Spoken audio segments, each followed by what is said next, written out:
Seradi eny amin'ny rova voailika ka very asany ankamarony.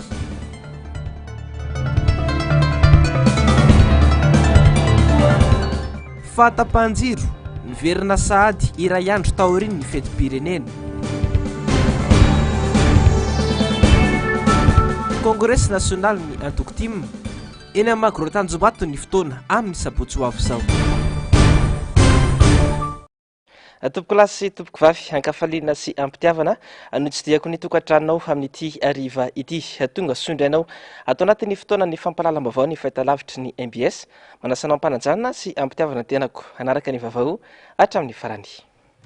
Tsy nahazo fanasana ny avy amin'ny Antokotiko Madagasikara nandritra ny fankalazana ny fetim-pirenena teto Mahamasina omaly. Tsy nasaina ihany koa ny filoha teo aloha Marc Ravalomanana. Izay ny fanazavana nentin'ny sekretera jeneraly ny Antokotimo androany raha nantaniany ny mpanao gazety mahakasika ny tsy nahatongavan'izy ireo tetsy amin'ny kianjan'ny Barea Mahamasina tamin'ny androny omaly. Fanadihadiana sy angom-baovao ny Anjavandriamaefa sy Tahirinena. Vita ihany ilay fankalazana ny fetim-pirenena. Tanteraka ny matso lehibe nataon'ireo foloalindahy izay efa fatao isan-taona ary ny safo azy ireo ihany koa Iany Rajoelina na dia efa nisy aza ny antso nataon'ireo avy amin'ny fanoherana sasany any amin'ny tokony tsy hanatanterahina izany. Saritsarina fitiavan-tanindrazana sy fahaleovantena tokoa mantsy ny zava-misy ho ny fanehoan-kevitra sasany satria mpitondra vazaha no mitondra antsika. Tsy nahitana kosa na iray aza mpanohatra izao fitondrana izao nanatrika io fankalazana ny fetim-pirenena tetsy Mahamasina io.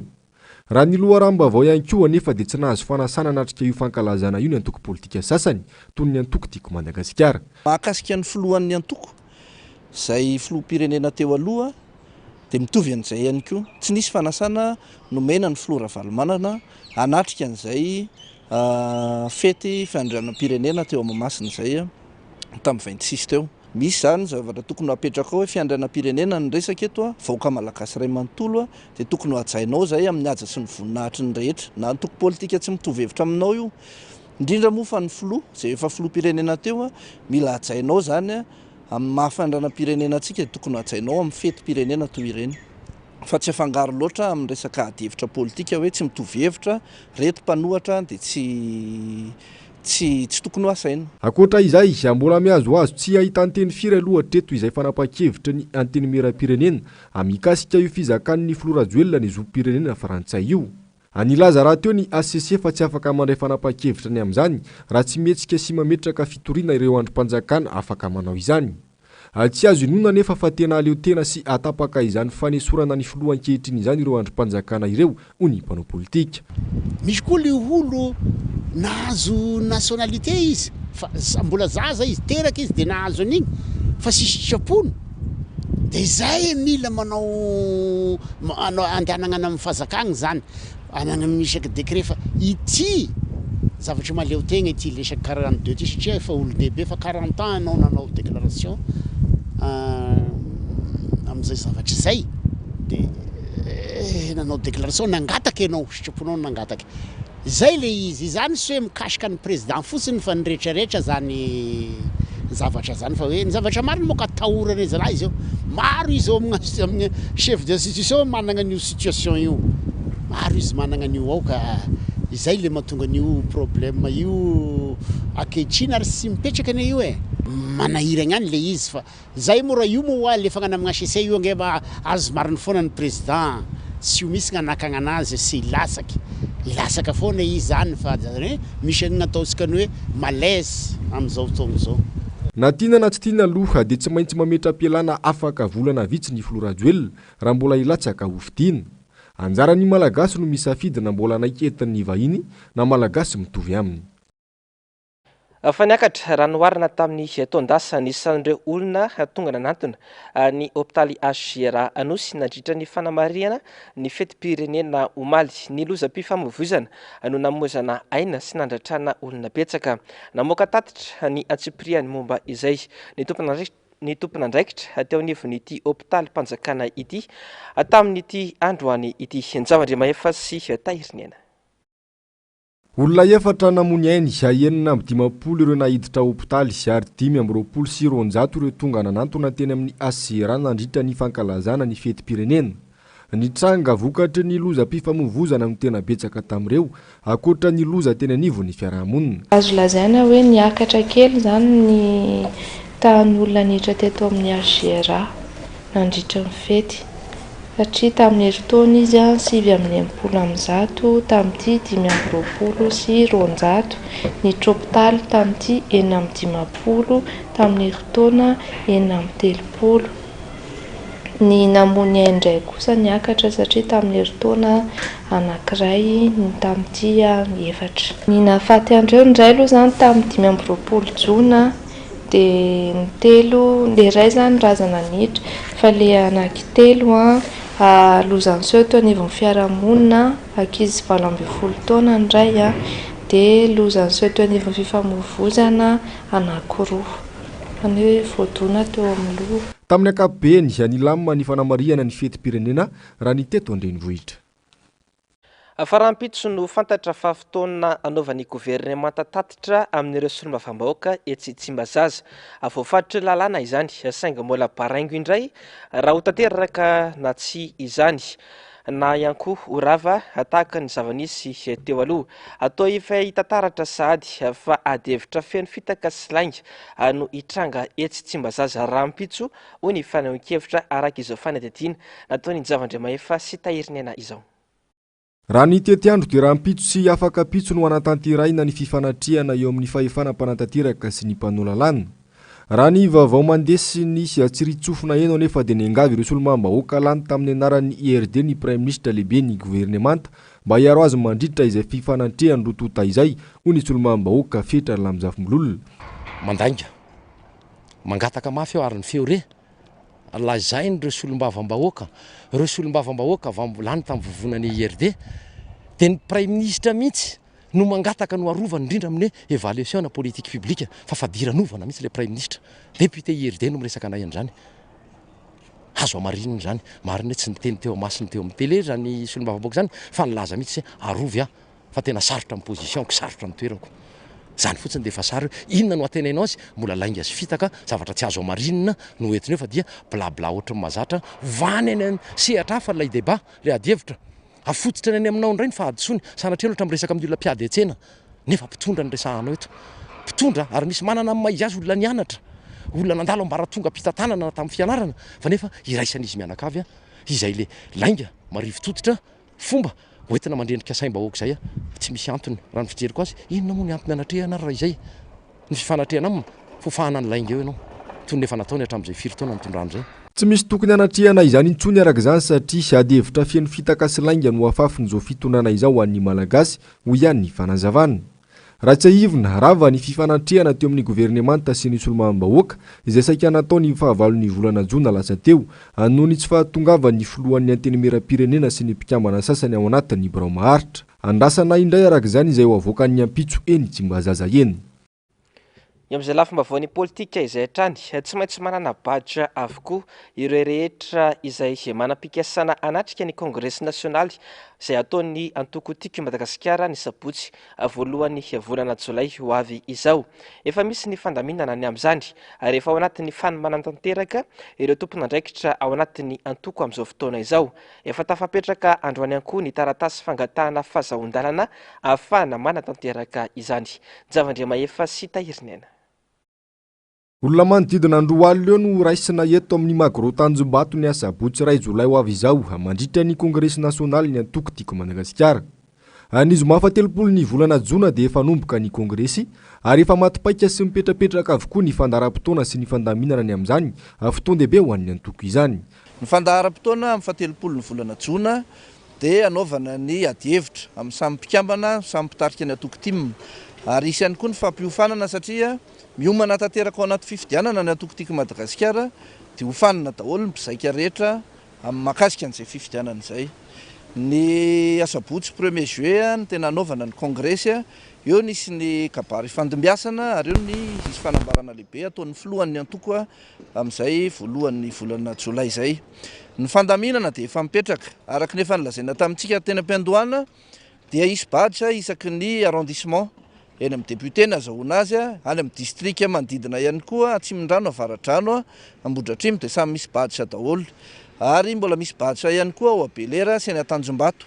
Tsindriana mafy eto fa izay olona te hanatrika ny kongresy ny antokotiko Madagasikara, na mpanohana ianao na mpanaradia na mpikambana mavitrika dia tsy maintsy sur présentation ana baditra ny ahafahana miditra ato amin'ity toerana ity. Samy misy code couleur ireo baditra rehetra ireo arakaraka ny toerana misy antsika rehetra, fa tsy dia mampaninona na tsy voahaja loatra ary le lokon'le baditra fa ny zava-dehibe dia mifanananao baditra mitsofokato satria tsy maintsy manana baditra izay olona rehetra mitsofokato. Efa misy ihany koa ny fandaminana ho an'ireo mpitratroka avy any amin'ny faritra.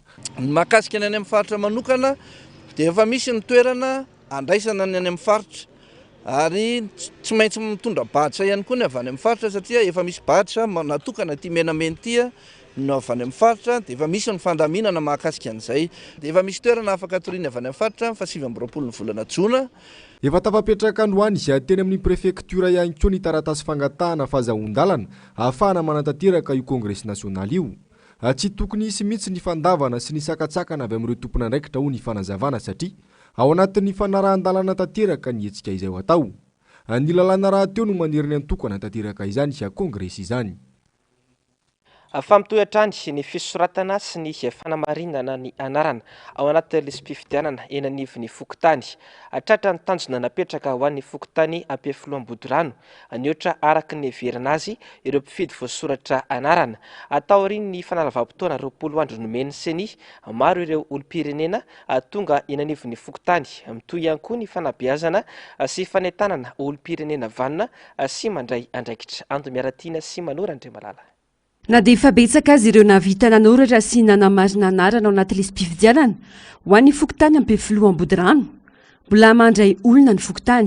Antsoina manokana amin'izany ireo tsy mbola navita mihitsy toy ireo olom-pirenena vao feno taona talohan'ny tapaky ny volana Jona sy ireo tsy afaka nanao izany noho ny antony samihafa. Eo ihany ny fahavitriana aloha hatramin'ny androany fa entanina satria anao tamtamma izay mba ahafahan'ny rehetra miatrika izay fitsiriana izay satria araka nambarako teo dia mifarana ny fahateny volana Jolay izy io dia anao fanentanana amina afisage sy ny tamtama. Ny afisage moa zany efa mipetraka tao amin'ny nanomboka ny fahafolo. Ny Fokontany Ambodirano Ampefiloha zany dia efa nisinisy ihany anay ny voasoratra anarana zany teo aloha.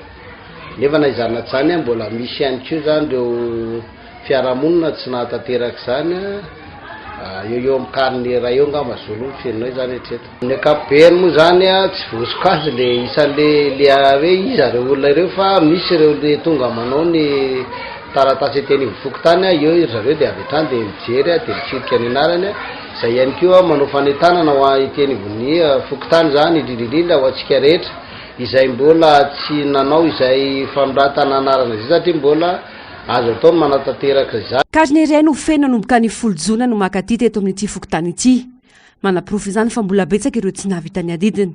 Misy araka izany fanabeazana sy fanentanana ataon'ny Fokontany hahafahan'ny rehetra manatanteraka izany. Efa paikady napetraka hatramin'ny voalohany zany ny fanentanana amina resaka tamtam misy indroa isan-kerinandro hay zany amin'ny andro hariva no manao izay dia ny olona moa amin'ny ankapobeny teny Fokontany zany mpivarotra tena betsaka dia amin'ny andro hariva iny mitaka hariva iny zareo efa ohatrany daholo dia amin'ny fotoana iny zahay raha teo koa moa zany mivoa ny sabotsy sy alahady dia zany mihitsy zany anome fahafapo ny rehetra mahakasika an'izay fitsirihana ny anarany eo anatin'ny listiny. Tsy mivoana amin'ireo toromarika napetraka teo aloha ny fomba fiasa atao anatin'izao fanalavam-potoana napetraky ny seny izao.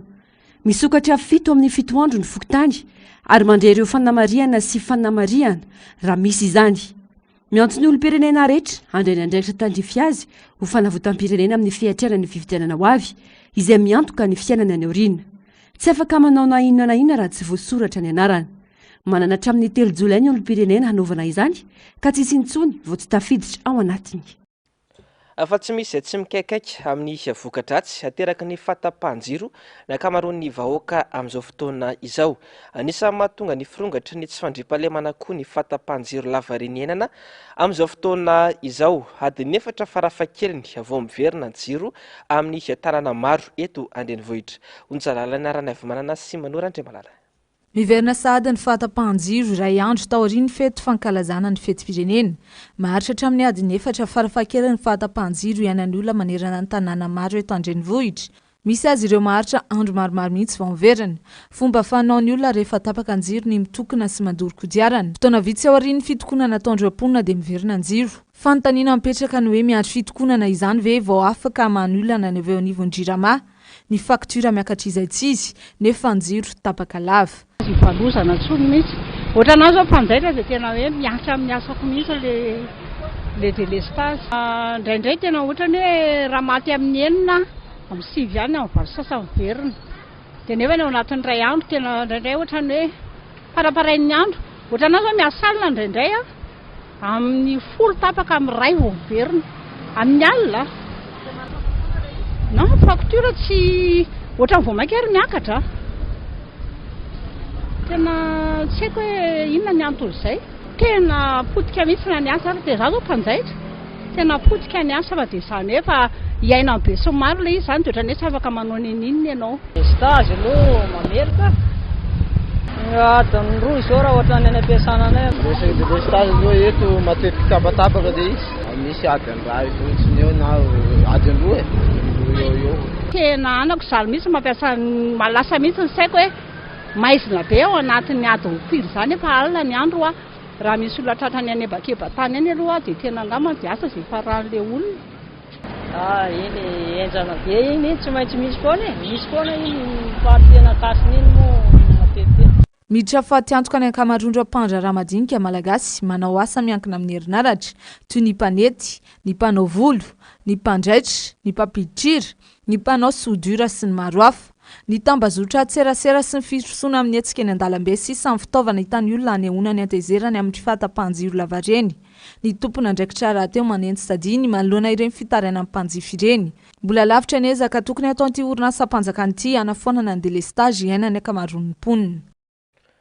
Voailika tsy afaka manatanteraka ny asany toy ny teo aloha intsony ireo mpiserady ao anaty rova na ireo antsoina hoe guide local atao ireny ny fitokanana ny rovan'ny Madagasikara herinandro lasa izay 30 mahery izy ireo izay mivelona amin'ity sehatra ity kanefa dia misedra olana tanteraka ary miantso ny tompon'andraikitra amerina amin'ny loany izany manoloana ny fahasaranana andavanandro. Ando Miaratina Manorandre Malala. Nanomboka ny taona 2012 ny sokafan'ny rovan'ny Madagasikara no efa nampiserady azy ireo kanefa voailika ary nosoloana olo-kafa nanomboka ny 12 jona lasa teo. Fotoana izay nitokanana ny asa fanamboarana ny rova etsy Manjakamiadana anatin'ny fahasahiranana tanteraka ny mpiasa manoloana ny fiatriana ny fiainana andavanandro tsy misy fidiram-bola. Nambaran'izy ireo ihany koa fa efa navita fiofana no fanatsarana ny asa ary nahazo marim-pakasitrana izy ireo saingy izao voailika izao indray. Asa ty avelany nefa ny olona tonga ao anatiny zalany atao taloha eo le olana ny atao an-trano zalany mitakana avoaka eo amin'ny fanatanterahana ny asa zany ny fandrakana zany ohatrany hoe tsy mijery an'ilay olona efa ela be teo sady tsy taiko reconnaître izy tsy tay anampiny nefa zay ny tontolon'andro ny zava-tsanay teo rehetrarehetra zany formation mandana mianatsary ndana mbola misy zavatra tsy hainareo dia efa nanao zay niezaka foana zay mba ahafahana hoe manao an'ilay asa tena nadalana. Lasa alaina indray le toerana zany mena olona hafa fa le guide teo sy le oatra zany tsy mena asa akory fa navoaka daholo zay zao dia fahita mihitsy hoe tsy mety le izy satria raha ny tokony izy tokony hoe le olona efa niasa teo efa niandry le toerana teo tokony menao fa anina mihitsy aloha zay ianao fomba ndraiky olona hafa ohatra zay zao dia efa tena hoe mafy zany le fiainany lasa ny tombo indray zany le olona tsy nananasa le taloha satria reo olona rehetrarehetra ireo le niasa tao taloha manambady amanjana ka mampianatra zanaka monina fatrany ohatr'izany zao tsisy asa. Miantso ny tompon'andraikitra mahefa ny mpiasa hijery ny momba azy ary mangataka ny ampidirana azy ireo ano ny asany ao anaty rova. Fahiarany atsonjay sira matahora ireo mpitarika sendika mahasamijoro mitaky ny zony amin'izao fotoana izao ny sendika Fisemare Androany. Akamaro amin'ireo mpitarika no tsy mahasamitaky intsony ny zony noho ny tahotra ho amin'izay mety anjo azy ireo. Tsy angatahana alalana nefa ny fanaovana fitokonana fa fampahafantarana fotsiny andry no mila atao araka izao tato-bavaon'ny onjalalana ranavy manana sy Manorandre Malala izao. Tsy voahaza intsony ny fahalalahana ara-tsindikaly eto amintsika ary manam-porofo izany ny trangana azy ireo mpitarika sindika teny anivon'ny ministera ny fampianarana ambony sy ny fikarohana ara-tsiansa ireto faran'izay no tana mpitandro ny filaminana sy ny akatra fitsarana noho ny fitakinany zondy. Zony syndikany manao fitakina ka anjara ny tompony andraikitra isan-tsokajiny ny mamaly ny fitakin'ny mpiasa araky ny fahafahany. Tsy angatahana lalana ny fitokonana fa fampahafantarana no ataon'ny mpiasa.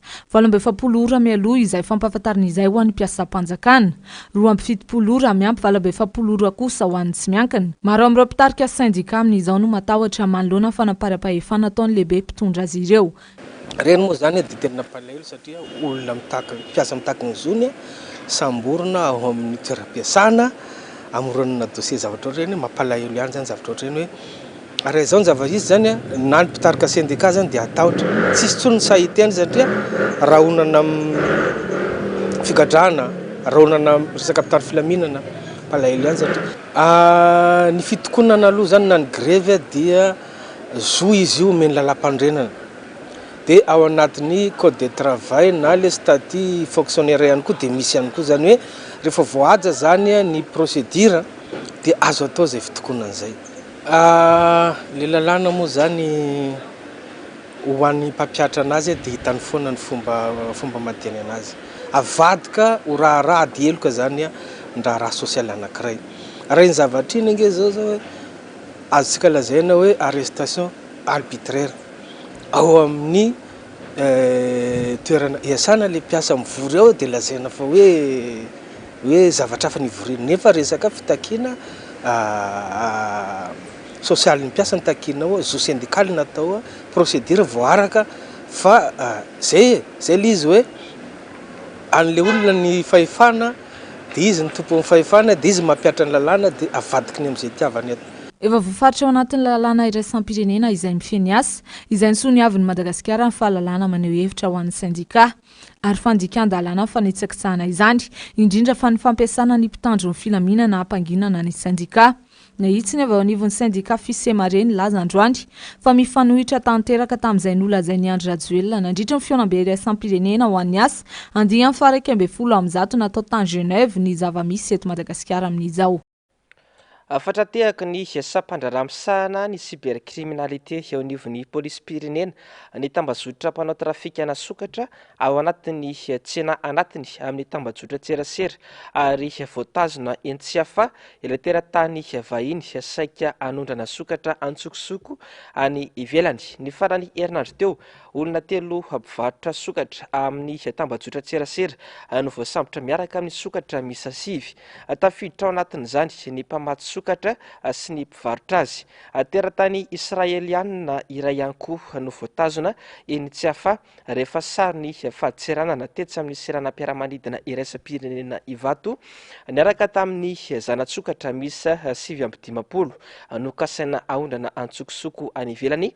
Ny farany herinandro teo tsy aivina fa voararan'ny lalàna sy ny fifanarahany sitesa ny fivarotana ny fihinanana ny fisamborana ary ny fandranana sokatra natolotra ny fitsarana avokoa moa ireo olona rehetra ireo. Lafa mavao ny fahasalamana efa manomboka miditra tsikelikely amin'ny vahanandro ririna isika eto Madagasikara. Ny 70 isan-jaton'ireo marary tonga eny amin'ny toeram-pitsaboana amin'izao dia zaza latsaky ny 3 taona mikohoka avokoa. Mety hitarika fanaviana ny kohaka raha tsy voatsabo aingana izany. Onjalala ny aranavy manana sy Manora Andriamalala. Ny kohaka ny tena mba azo ny zaza amin'izao vahanandro mangatsika izao ny mpitsabo. Ny zaza latsaky ny 3 taona ny tena andairana izy ity. Fambarana aretina ny kohaka ary mety hitarika hatrany amin'ny tazo ihany koa raha tsy voatsabo aingana. Marary 12 amin'ireo 5 raisy ny toeram-pitsaboana iray isan'andro dia zaza mikohaka avokoa. Vanim-potoana mampirongatra azy raha teo ny vahanandro mangatsika toy izao. Ny kohaka aloha zany dia fambarana aretina aloha fa tsy aretina. Izy io réflexe voajanahary ahafahana mamoaka loto izay mety hanetsina lalandrivotra. Zay le kohaka aloha zany. Mikohaka izy dia miakatra hafanana. Dia misy lelo ohatr'izay zany fitambarana izy. Raha ho an'ny ankizy aloha zany ho an'ny zazakely. Zazakely indrindra latsaky ny 2 taona tsy misy hoe fanafody kohaka hoanina. Tsisy an'izay zany satria araka lazaiko teo hoe ahafahany vatana mamoaka an'le loto ao anatiny izy. Zany hoe tsara zany izy mikohaka. Zany hoe tsy ho ajanona mihitsy ny kohaka iny. Tsara izy mikohaka. Dia ny atao zany raha mikohaka ny zaza dia fanadiovan'olona aloha voalohany indrindra efa indray aman-dreny rehetrarehetra zany hoe manadiorina amin'ny SSI dia atao azonandro tsara ny trano dia ajana fampiasana insecticide. Ny fihinana sakafo be vitamina C toy ny goavy, ny persily ary ny voasary dia anisany manampy ny vatana tsy ho moridy iran'ny otrikaretina mitondra ankohaka sady manampy amin'ny hery fiarovana mampatanjaka ny vatana rahateo ny fihinanana ireny karazan-tsakafo ireny. Afa tsy miatra araka ny tokony ho izy ny lalàna manasazy sy manafay ireo olona voasaringotra na ihany koa maneho endrika tsy fanajana ny zon'ny ankizy eto Madagasikara ka mampiisatra ny ady atao. Mbola mijanona ho atsisika fanentanana ny olona no tena nisongadina tamin'ity iray volany ankizy ity. Tsy vitany vava fotsiny nefa izany fa mitaky ezaka sy asa avy amin'ny tsirairay avy. Andomiaratina sy Manora Andriamalala. Manan-karena lalàna i Madagasikara, saingy vato misakana tsy hatrarana ny tanjona ny tsy fampiarana izany amin'ny sehatra sy lafiny maro, indrindra mahakasika ny fampanajana ny zon'ny ankizy. Misy ny lalàna mipetraka saingy maro no tsy mahafantatra ny votoatin'izany. Mila petraka ny paikady matotra sy mahomby azony rehetra misitraka sy mahafantatra ny lalàna, any indrindra any amin'ireo toerana miataka ny renivohitra. Lalàna aloha dia misy, tena ekena hoe misy ny lalàna. Fa fotsiny mety mbola maro ihany mbola tsy mahafantatra ny lalàna io matoa mbola betsaka ny hoe mampiasa ankizy zaza-tsampitaona, betsaka ny mbola manao andreo karazana intisity herisetra amin'ny ankizy dia mety hoe ny famparitahana an'ilay izy angambany aloha voalohany no tsara petraka dia indrindra ireo vondron'olona izay miasa ao anatiny io, ao anatin'izany ny mpitandro filaminana, ny mpitsara, ny ministera sy ireo olona rehetrarehetra ireo zany tsy amin'ny tanan-dehibe ihany no tsara mametraka anazy fa ho anivon'ny hoe na ambanivohitra lavitra ana zany dia mila petraka tsara hoe misy ny lalàna dia mila petraka ihany koa zany ny servisy izay miaraka amin'ny lalàna io fa tsy hoe lalàna ihany dia mijanona treo. Ambany ny tany ankizy misitraka fitsaboana sazy azy eto Madagasikara. Singa iray amantarana fa tsy mbola miatra ny zon'ny ankizy zany.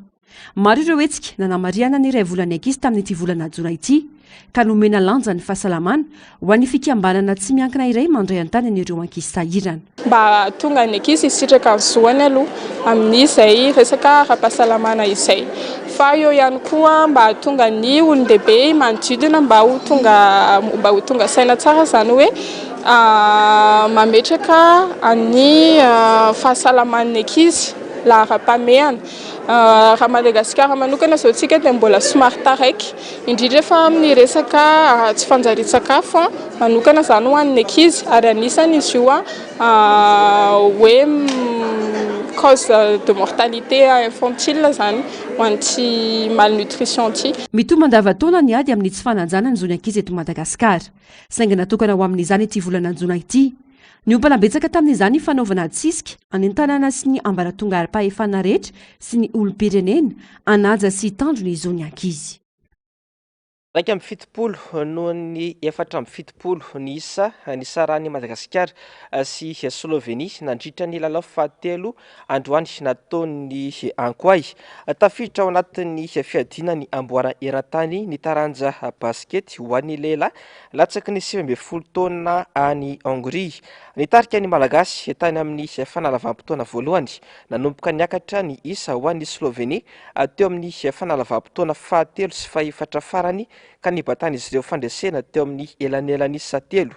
Araka ny fantatra i Frantsa no ifanandrina manaraka amin'ny ankoay ao anatin'ny lalao ampahavandalana ao anatin'ny vondrona be.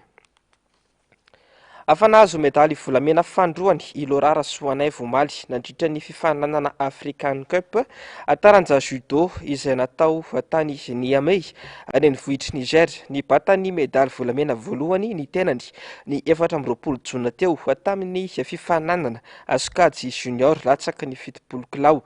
Norombahan'ity judokata malagasy indray ny medaly volamena teo amin'ny sokajy senior latsaky ny 70 kilao. Amaranantsika ny vaovao amin'ity hariva ity eo amin'ny maresaka iraisam-pirenena. Navoaka ny CNN orinasa gazety lehibe iray any États-Unis omaly alina ny oronan-peo nandrenesana ny feon'ny filoha Amerikanina teo aloha Donald Trump nilaza fa anafika any Iran ny taona 2024 no nanaovana ny oronan-peo ary notereziny ity farany atao antranony izany. Mbola marobe ny fiampangana ity filoha Amerikanina teo aloha ity ary mety isiakony lehibe amin'ny filatsahako fidiny filoham-pirenena amin'ny taona 2024 izany. Ny andindiny makasika izay antanteriny Ravirazafimahenina sy Andry Rakotomalala. Voatondro molitra trano ny tsy fahaizan'ny filoha Amerikanina teo aloha Donald Trump amin'ny tany tsy ambaratelo-panjakana atao riny tsy nalany azy filoham-pirenena. Ny volana Jolay 2024 atao rina kely ny alany tao Maison Blanche navoaka ny CNN ny oronam-peo voalohany manameloka azy. Donald Trump izay efa nanambara fa manana totan-kevitra miafina amin'ny Pentagone ny mahakasika ny fanafiana ny Iran. Niakatra fitsarana ny tena noho izany ary fiampangana 7 isa no nahazo azy saingy nandahatra amin'ny farany na efa marobe azy ireo porofo manameloka azy. Tsy nanaiky nanomera totan-kevitra moa Donald Trump izay nandika lalàna noho ny fitanana tsy ara-drariny ireo totan-kevitra ireo ka ina notona ny fiandriam-pahalemana nasionaly. Omaly navoaka ny CNN indray ny toy ny oronan-peo izay naharitra 2 minitra nanamarina ny fikasan'ity farany nafika ny Iran. Marina fa niresaka tampandolotsainy Donald Trump atao anatin'ilay oronan-peo. Ankoatr'izay, eny tao anatin'ilay oronan-peo ihany koa ny paikadika sainy miaramila natao raha nisy ilay fanafiana. Ireo resaka fitaovam-piadiana nokleary sy ny trano fonenana faran'izay raitra vao namboarin'ity filoha teo aloha ity tany Florida. Voatotoina araka izany fiandrianan'ny États-Unis sy ny fandriam-pahalemana anatiny. Tsy mbola nravina koa ny fiampanganan'ny Donald Trump makasika ny fanararaotana ranofo sy fampiasana volam-panjakana ny taona 2024. Tindray anefa nivoaka ny raharaha manaraka any volana septambrany kosa namoahana ny vokatry ny fanadihadiana makasika ny fahalohana voka-pifidianana tamin'ny taona 2024 izay nisy diatanany ihany koa. Mifanadrifa amin'izay ny fanadihadiana tamin'ny andraikitra noraisiny tamin'ny fidirana kely tao amin'ny Capitole ny 9 janoary 2024. Ahina isy fiatraka ny goavana fifidianana filoham-pirenena 2024 sy ny fampelezan-kevitra ataon'ity kandida ho filoham-pirenena ity ny zava-misy. Ny fandarana ao anamarina ny fandarana Global News ary ny fandarana Dinka ireo ny fandarana telo arahinao aorin'izao fotoana ny fampalalam-bavao izao. Aorin'izay kosa ny horonan-tsary indray miseho mitondra lohateny hoe Jacques Mimouna et le secret de Valverde. Ny sampana fampalalam-bavao dia misaotra nanaraka ny vavao hatramin'ny farany mametraka ny veloma mandrapitafa ho amin'ny rampitso indray tompoko rasy tompoko vavy veloma tompoko.